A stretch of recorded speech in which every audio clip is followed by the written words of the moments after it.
One of the most interesting things he said is that Secret Wars will lead us into a new age of mutants and of the X-Men. We finally have the X-Men back. Now, he's been saying this ever since the Fox deal was closed, that it's going to be fun to play with X-Men. But it is interesting to kind of point out the, like, Secret Wars will lead us.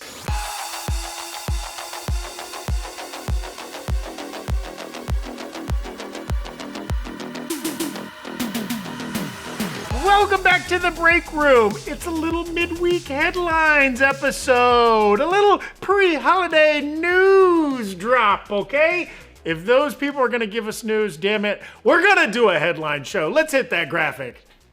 Boo. Okay, it's a skeleton crew here today, and I'm not talking about the Star Wars show, folks. I'm Zach Huddleston. Joining me today, producer Evan, here at the table. Bones and all. Bones and all. Oh, good Luca Guadagnino reference. That'll come back later. Okay, also, I've said this a couple times lately. The Break Room is so close to 100,000 subscribers. Yeah, truly. If you're watching right now, you don't happen to be subscribed. I know that happens to me sometimes. Like, I watch channels all the time, and they algorithmically are always getting served to me, and I don't even realize I'm not subscribed. If that's you, hit subscribe right now. Yeah. And get us a little closer to 100,000. I saw some comments in the yesterday's Harry Potter video. People were saying, I didn't even know I wasn't subscribed. I've been watching for so long. So I truly think that is a thing that happens. And hey, don't you want to see a picture of the whole Break Room crew with the 100K subscriber plaque? I mean, come on. We'll do something dumb too when we hit 100,000, right? Yeah. It might take us a little while after the 100,000 to put it together because we don't know when we'll hit it, but we'll do something dumb. I mean, I could face my fears and eat the spiciest taco I've ever eaten that really caused me to have a lot of issues. But I could do it again.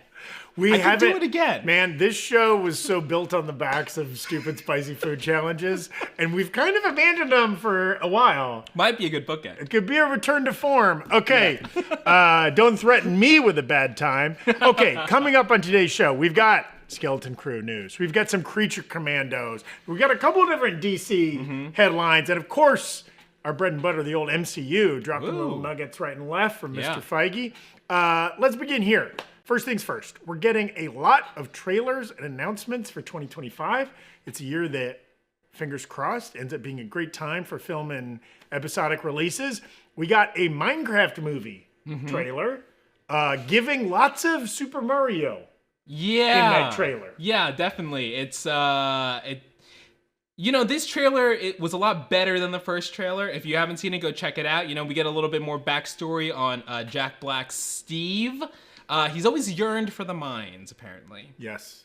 Yeah, it's giving a lot of, of course, Jack Black also in the Mario franchise. Oh, yeah? But also giving a lot of Jumanji. That's right. Energy as well. People getting sucked into a video game and exploring the rules of that video game world. Yeah. I don't know, it looks kind of fun. Now, I'm not a Minecraft player. So I don't, I'm not offended by any of its canon breaking, but whatever. It looks fun. Looks fun. Excited to see how it does. Yes, I love Jason Momoa is playing a character who claims to be the 1989 video game champion. Yeah, which is definitely a callback to Steve Wiebe and what's the guy? You ever watch the King of Kong documentary? I was literally about to say that. The King of Kong. It's definitely that guy. But not Steve Wiebe. That was the nice guy. He's the bad guy that had the long hair. Is his name Jason? Let's see. Throw in the chat if you've ever watched.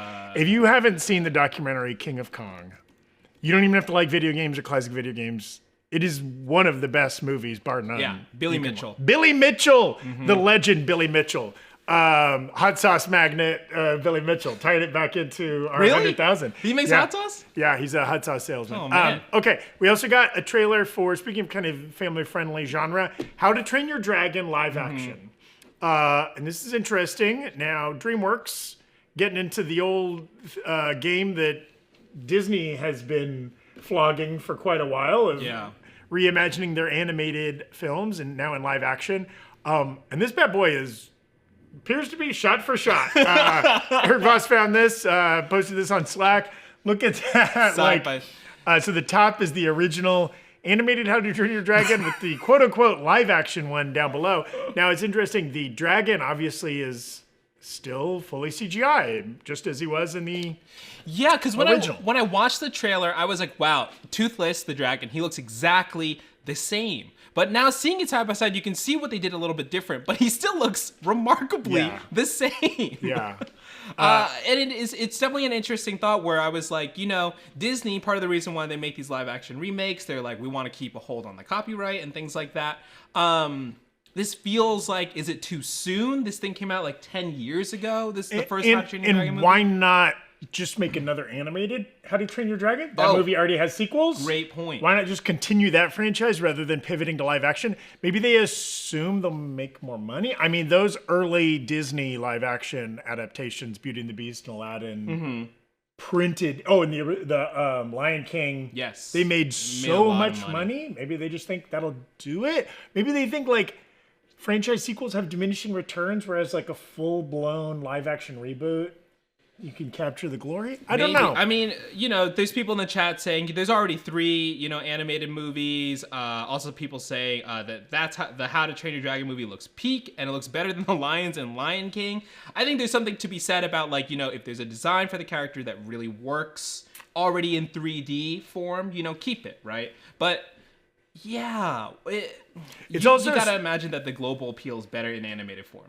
One would think. It's also strange because like this movie appears to still be about 60% fully CGI. Like, yes, obviously the worlds, the dragons, all of that. So it's really, you could have just like scoped in like a couple human heads on the animated characters. Like, it's edging towards Avatar. Territory, right? Where it's kind of human realistic, but still very CGI. Anyways, I await our live action Minions franchise, where Steve Carell has to wear a weird neck prosthetic. I mean, a live action Minions would be incredible if they didn't look like if they weren't Minions in 3D, they were just people clearly in Minion costumes. Right? Like, just, like, that's what it is, like foam latex. Or do they go like Hugh Grant and Wonka, and they're just spray painted, normal size people, spray painted yellow, and then shrunken down digitally? Oh, maybe. Call up Chalamet. Let's see if he can get, he could be young sexy Groot too, Young sexy Groot, Let's go. Okay. And we got Star Wars Skeleton Crew, which is coming out in 2 weeks. The first episode drops. Can't believe it. We got a new clip from this show, and we're going to play that clip. Yeah. Here we go. Ready to kiss this rock goodbye? You're a Jedi, right? Ooh. Of course. Calling his bluff. This show looks fun. Boy, Jude Law is having fun in this. Yeah. There's a little bit, I love, like, he's definitely styled dirtbaggy. Yes. He doesn't have a clean 100%. face. Yeah. His robes look a little tattered and dirty and don't fit him great. Right? This is clearly somebody, this is not Phantom Menace Obi-Wan, all slick and starched and clean, right? Yeah. Like, and they're definitely playing this game of like, is he a Jedi? Yeah. Is he not? Is he just a Force user who's maybe masquerading as a Jedi? Like Kumail's character in Kenobi was kind of doing that a little bit. Because if this is like set between kind of like the original trilogy and the sequel trilogy, like the same time period as like Mandalorian and Ahsoka and everything, then it does feel like, you can just kind of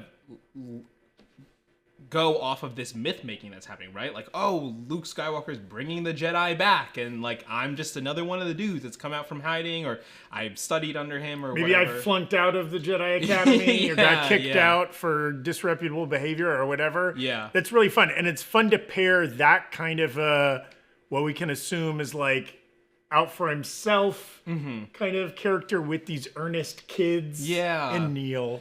And Neil, you get to see Neil like talk a little bit, which is fun. I do wonder too, like, what if he's just like trying to get the kids back home for like a bounty or something, right? If he's just like trying to get a reward for saving these kids, like what his actual true intentions are. I'm very excited for this show. I feel like I haven't been following it, like all the little clips and stuff as closely, but this one came across the desk today, so to speak, and I was like, that's pretty fun. It looks fun. Also, the series is from John Watts, director of the 3 Tom Holland Spider-Man movies, and like I think you get a good sense of like Yeah, the Spider-Man movies have great dialogue and fun repartee between the characters and some nice, like, witty, comedic banter. And, like, we're definitely getting a little bit of that here. So hopefully all that holds true and we get a really fun Star Wars Goonies type of vibe. And even more fun, in an interview with the Hollow Files, John Watts and co-creator Chris Ford revealed that there's a reference to the Star Wars Holiday Special in the show.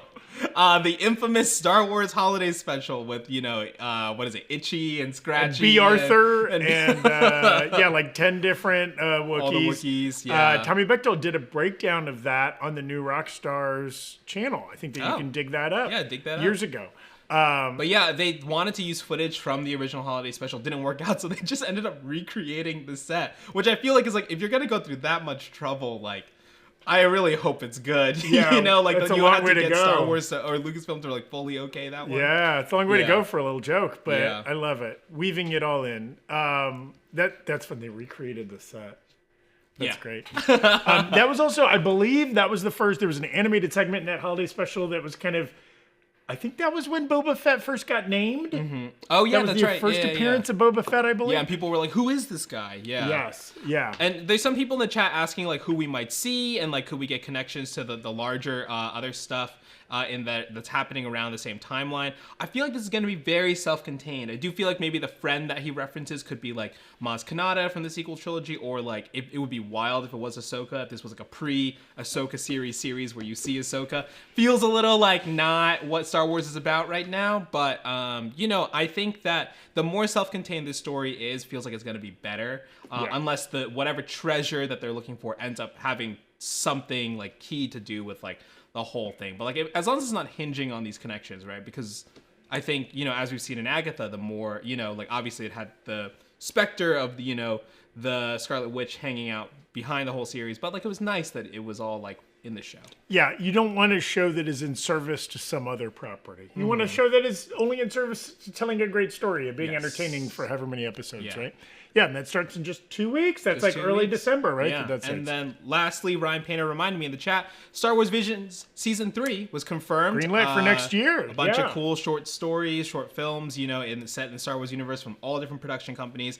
I think I've only seen Season 1, but my favorite is anything Studio Trigger does. I'm a big fan of their anime series, so I saw that they're on the list to come back for that, so very excited for that. So keep an eye on it. Yeah, the first season was all Japanese animation houses. The second season, I think, expanded. It had some European ones, some different ones.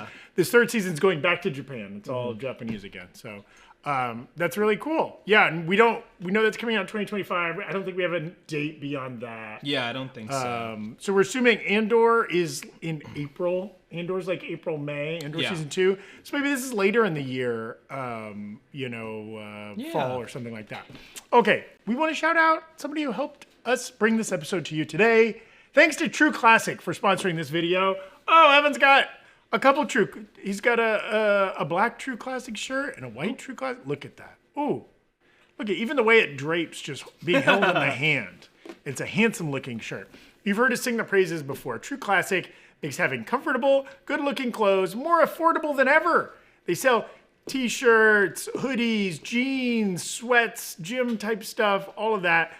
Great additions to any wardrobe. They're very comfortable. It's a nice winter thing. These are good for layers. You put those under a sweater. Yeah. You know what I mean? With a little rugged jacket. Look at that. That guy, he's ready for the city. He's ready for the country. What are you doing an ascot with True Classic shirt there? You tuck that in there? Thing, Yeah. Oh, look at that. Look at that. Yeah. Fit. Oh, that does look good. Yeah. Perfect for outer space adventures if you're a little kid lost in space. Do these come in Neil sizes? What do you think? Boy, Neil is stretching out the necks of t-shirts trying to pull him over that big old noggin, isn't he? Maybe he's getting his little... Maybe he only wears button-ups. Yeah, you gotta just wear button-ups when you got a big old head like Neil. They got multi-pack options, so you can get a bunch of your favorite shirt. It's easy to double down and get that wardrobe dialed in. They're ultra comfortable, perfect fitting essentials, make for the perfect gift. So grab one of these for the person in your life that could use a wardrobe upgrade. Go to our exclusive link at trueclassic.com/breakroom to save. That's trueclassic.com/breakroom. If you buy some fresh new clothes, let them know we sent you. Okay? Thank you to True Classic for sponsoring the show. We also want to thank Helix Sleep for sponsoring this video. Their Black Friday sale is running now. Does that make sense? It's not Black Friday yet. Hey, dog, don't look a gift code in the mouth. There we go. Okay, was that worth it? No. Okay, for a limited time, it's a great time to upgrade your mattress. Visit helixsleep.com/breakroom to get 27% off your mattress plus 2 free pillows and receive free bedding bundle with your Luxe or Elite order. We've been sponsored by Helix for a long time here on the Breakroom, on new Rockstars. A lot of us have Helix mattresses. I do. I sleep great on it. And they have a 100-night sleep trial. So you don't got to take my word for it, okay? I'm untrustworthy. I'm like Jude Law and Skeleton Crew. You don't know how honest I'm being at any given moment. No need to trust me. Try it for yourself. Trust your own back, okay? When you wake up refreshed and your back says, thank you. That's how you know you made the right choice, okay? They offer financing options and flexible payment plans so you can get the perfect mattress right now. Everyone here loves their Helix mattress. Yeah. Confirmed. And I love the Helix weighted blanket that I have. I actually really do enjoy it. And if you're like, I don't know if I can buy a full mattress, but I do want to try some better sleep. Yeah, maybe a weighted blanket's for you. Check it out, Helix Sleep. Their Black Friday sale is running now for a limited time, and so it's a great time, again, to upgrade your mattress. Visit helixsleep.com/breakroom to get 27% off your mattress plus 2 free pillows and receive a free bedding bundle with your Luxe or Elite order. Okay, back to some headlines. At the premiere for Creature Commandos, the premiere of Creature Commandos draws closer. That is starting also... Same week? Same week as Skeleton Crew. Skeleton Crew, that's right. Just a couple weeks out. Yeah. We're getting some interesting tidbits coming out about the show. Namely, in an interview with Rotten Tomatoes TV, voice actor of Dr. Phosphorus, Alan Tudyk, revealed that he's also voicing Clayface in Creature Commandos. Yeah. Super interesting because he voices the character already in the animated Harley Quinn show.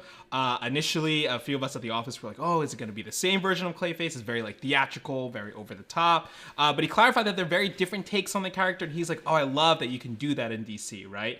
That you can just like, I can play the same character, but it can be so different. And he also said that this Clayface is a killer. Ooh. I mean, also just amping up the confusion game, right? Like, yeah. Creature Commandos is canon in the DCU. So these characters, as they exist in Creature Commandos, which is animated, they will also at some point exist in live action. Yeah. Possibly, we know that Frank Grillo, who's voicing Rick Flag Sr., will be playing him in live action. For maybe Peacemaker Season 2. Yeah, and Peacemaker Season 2 and maybe in other things. So it's like, even though these are animated characters, they're canonic, much like the What If characters are often portrayed by the same actors.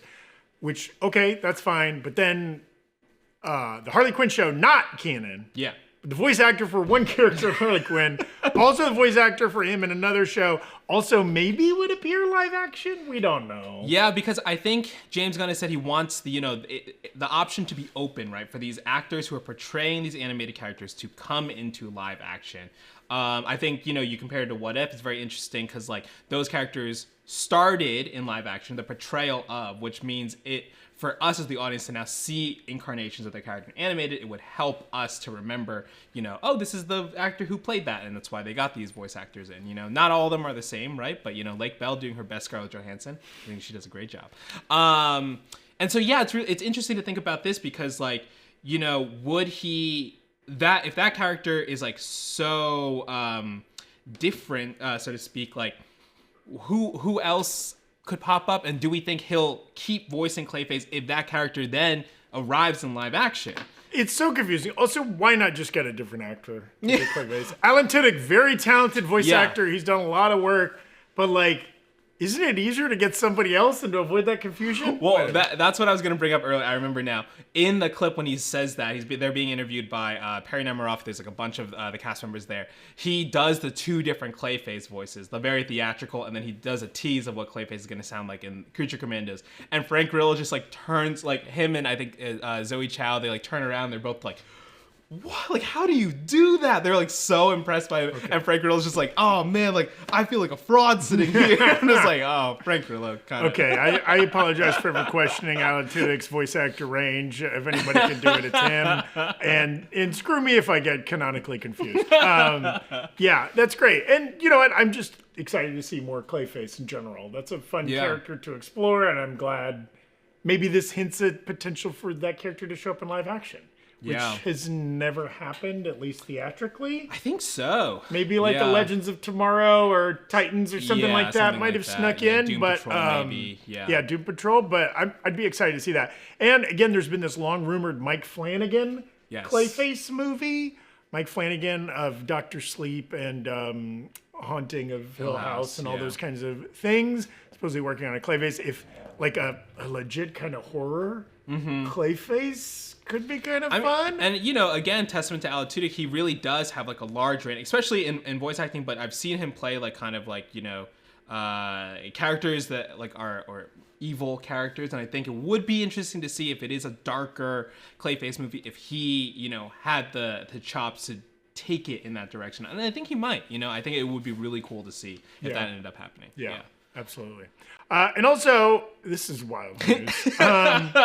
Came out this week. There's been a long in development Sergeant Rock movie at DC. Sergeant Rock, if you don't know, it's kind of a G.I. Joe-esque World War II soldier who had a long run in DC Comics from like the late 50s to the late 80s. Then has appeared kind of sporadically since then. But this, you know, from an era when war comic books were very popular.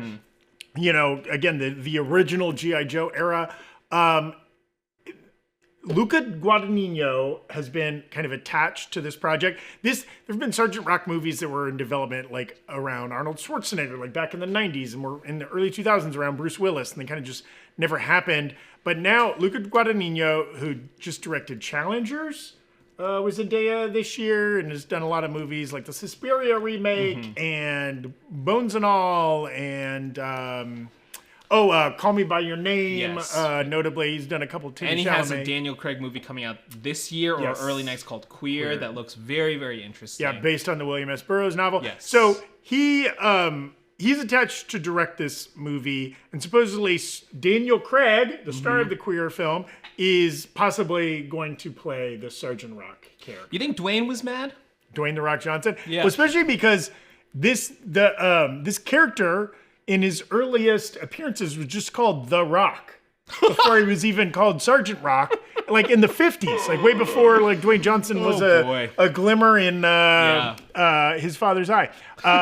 So yeah, this is going to be interesting. And again, none of these things aren't confirmed. It's just supposedly these are like in talks. So it'll be interesting to see. This character really, for most of his appearances, has been during World War II. Like he doesn't really exist in modern day. He's made some appearances, but so like, will this movie be set during World War II? Or will they kind of, could this be a First Avenger type situation where somehow this World War II vet is frozen, blah, blah, blah, or maybe they remove the World War II from him and he's just kind of a special forces type soldier? Some type of soldier, like super soldier without the super, right? He's like the eternal soldier. I mean, it's helpful to remember, like, you know, all of the DC studios, like, slate seems so far away, but like 2025 is only a few months away and Creature Commandos coming out soon.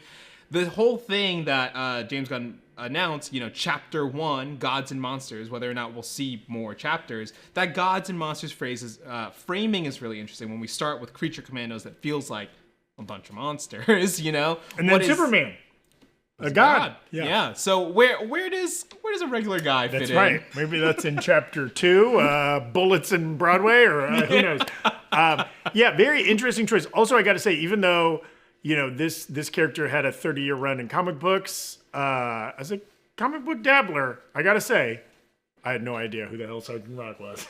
So it's not like there's a ton of, and again, throw out in the chat if you're a longtime Sergeant Rock stan. Yeah. If you're one of the Rockies, the Rockettes, the Sergeant Charges, whatever his fans might be called. But like, this is not a character that has a ton of cachet outside of niche comic book fandom. I don't think so. Yeah. I mean, you don't even really get to make the "have you been living under a rock" joke, because like, I don't think I've never heard of this guy. I mean, the Variety headlines Right? Between a Sergeant Yes. Rock and a hard place, I don't know. If this movie comes out and bombs, we will have a lot of puns. Yeah, to drop, 100%. But an interesting choice. Again, Yeah. they're not like trying to develop a Catwoman movie or some other maybe somebody with I mean, more name cash. Plastic Man would be a fun like off way to do this. Like if you could do some proper like Hawkman and Hawkgirl series or something, that could be interesting. And none of these things are mutually exclusive. Right. They probably have all of these things in development. And I will say this character has kind of crossed over with Suicide Squad a little bit. He's appeared in at least one Suicide Squad storyline. He feels like more in keeping with the Rick Flags and the Peacemakers of the world, a gun shooty, action adventure type. So who knows? And again, Daniel Craig has pretty good taste in films. And Luca Guadagnino has one of the weirdest filmographies. Super odd. Of any, the dude makes 2 movies a year, which is nuts. And like, they are all tonally completely different from each other. So it's like, who knows like what the hell this movie will look like. Because he basically did Calling by Your Name and Suspiria like back to back, right? And then to do that, and then Bones and All, which I missed. And now Challengers and Queer, and Challengers is like much more grounded. Queer looks like it's like magical realism almost. Yes, and he has another movie. He has a Julia Roberts movie coming out next year already. What? The dude makes a movie every 7 months. God. So like the Sergeant Rock movie might be coming out in January. We don't know. They keep dropping them. Okay, and then finally a little Marvel news. Kevin Feige made a virtual appearance in Singapore to speak at the Disney APAC content showcase. APAC, I assume, is Asia Pacific AC. I don't know. Air conditioning. Air conditioning, yeah. So the AC stands for something. Conference. He teased a lot of interesting info. And Eric Voss is working on a video for this. Yeah, like a recap about the whole thing. Yeah, that will be coming out on the new Rockstars channel tomorrow, Thursday. But one of the most interesting things he said is that Secret Wars will lead us into a new age of mutants and of the X-Men. We finally have the X-Men back. Now, he's been saying this ever since the Fox deal was closed, that it's going to be fun to play with X-Men. But it is interesting to kind of point out the, like, Secret Wars will lead us. Yes. So we're almost certainly not getting an X-Men property other than X-Men 97 until after 2026. Yeah. I mean, would be cool if the hinted special presentation is something related to that, but otherwise, no. According to this, right? Like no X-Men. Nothing called X-Men or X-Force for New Mutants or something like that. But he did say, I think you will see that it continues in our next few movies with some X-Men players that you might recognize. Basically hinting that their strategy is, we're not going to see a bold-faced X-Men movie or show until after Secret Wars, but we will start meeting some mutants. Yeah. And also he says X-Men too, because we were talking a little bit about this before the show. We're like, is it just any mutant? Is it Glob Herman? Is it Baby Beak? Yeah. No, I mean, and now granted, even if you're using the qualifier of X-Men, a lot of characters at one point in time have been a member of the X-Men team. Yes, yeah. But it does narrow it down. It's not just any mutant. We're actually going to meet some X-Men. So that's really interesting. That got us thinking, which X-Men are we going to meet? And in what property are we going to meet them, right? We know most of the content coming out between now and Secret Wars. So do we get... Obviously, Secret Wars is a nice opportunity. Yeah. If that is kicking off this new era of X-Men, probably want a couple X-Men in that movie, especially if that's going to be like, a Endgame-esque, look at all your friends coming together to battle this baddie. So that could be interesting. Other properties. Do we see an X-Men in Fantastic Four First Steps? I think so. I think it might be like so interesting if they were just like, like Reed Richards just like is like having like a Zoom call with Beast or something, right? And it's like the same Beast at the end of the Marvels. Like maybe that's where she is. They help they kind of shoehorn retcon that, or not even a retcon, but like that they combine that in there. Matt, do you have the Phase 5, Phase 6 graphics pretty handy? Just want to look at some of the movies that are coming up here. I mean, if we need to take a second, that's fine. But yeah. Yeah, let's just do quick odds. Mm-hmm. What are the odds we see an X-Men or mutant in Captain America: Brave New World? I feel like those might be low.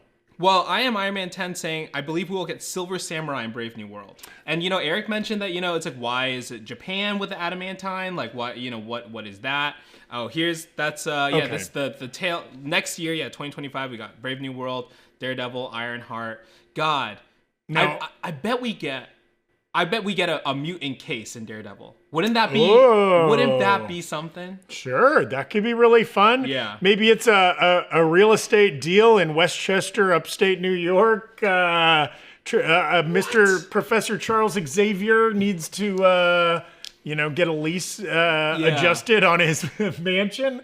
Yeah, that could be fun. God. I mean, even Ironheart, right? We know that Ezekiel Stane is going to be in that. We know that the Hood is going to be in that. Neither of those guys are mutants. But, like, what if the reason that show was delayed so much is because maybe there's an X-Men playing a key role in it, and they were like, we can't drop this in 2023. Yeah. We're not ready for these mutants yet. Let's spread it out. I don't think that's that likely, but that could be cool. I do think, like, Thunderbolts could be a good opportunity. Yeah. I mean, that's another version where, like, we could see a kind of, like, minor X-Men person causing one of these, like, disturbances that either Ghost or Yelena is sent out to, like, stop or, stop this threat or whatever. Just like an opening set piece with, like, this, enhanced individual that we all know as mutants, but maybe they don't have the verbiage widespread in the world yet. Yes. And one thing, and they're being very smart and coy about this, like, we don't know how mutants are going to be introduced in this world. So far, right, they exist in an alternate timeline that Monica got accidentally stuck in, right, where her mom is a mutant and Beast exists, right? So we know there's an alternate timeline with mutants.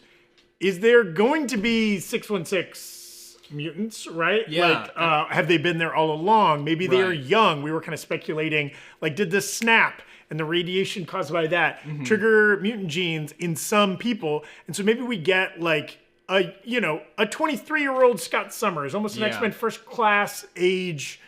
All of these mutants are kind of like, they all hit puberty during, between Infinity War and Endgame, and that's when their mutation materialized. So they're all in their kind of early to mid 20s, young, sexy mutants. You know what I mean?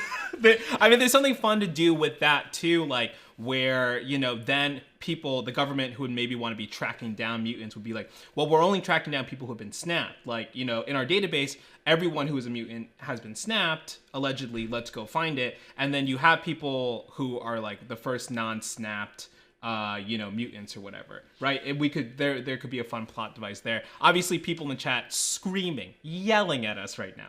Kamala is a mutant. Miss Marvel's a mutant. Yeah, they use the word mutant. Yeah. That's right. Though, it feels like she's probably not going to be a member of the X-Men. Is that crazy? Yeah. Well, she's already kind of established in the Captain Marvel wing of outer space Avenger-y activity. But who knows? Maybe we see her, playing Pinochle with Iceman and Rogue or something like that at X-Mansion. But 100%. So I do want to jump back. Brave New World, besides the Silver Samurai inclusion, and, he's not an X-Men, but, related to the X-Men properties, I do think you're right. I think the odds are pretty low in that.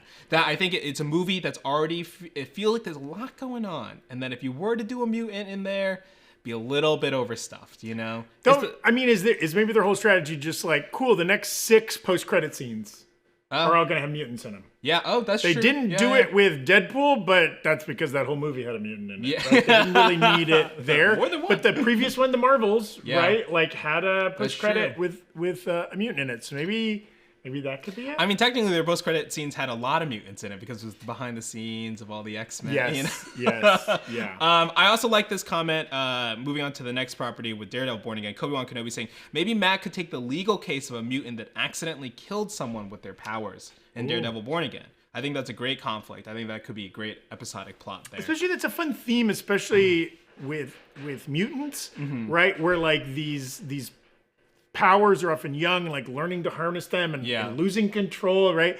X-Men 97 had played with that kind of well with like the Sunspot character and some other characters. That could be really fun. Yeah. I also like Shree's point. Kamala being the rogue or Jubilee like audience surrogate to introduce the Academy makes sense to me. Yeah, I think that's an interesting way. It really just depends on, right? Like you said earlier, Zach, have they always been there, or are they now being introduced, right? And I think that will be the big kind of convergence point of like where they take the X-Men from here in the MCU proper. But I guess like best guesses on any like X-Men characters that people might recognize, right? Like we're talking big characters here, and obviously we got Hugh Jackman's Wolverine, and maybe he counts, maybe he doesn't count, right? But like setting that aside, like I feel like Nightcrawler is pretty instantly recognizable as an X-Men character. Well, he's got that blue skin and that tail too, right? Hard to hide that dude. Yeah. That could be cool. You know, I'd pop for a Storm or a Colossus or a whatever. Yeah. I mean, even, you know... Storm and What If Season 3 too kind of counts, right? Yeah, they're clearly playing that. I mean, but even if, you know, there are also other mutants that you just see an actor, an actress playing this character, but they maybe don't have any visual kind of signifiers. Yeah. And it's not till they do something cool that you realize, that's Jean Grey! Or whatever, you know what I mean? That could be a fun thing.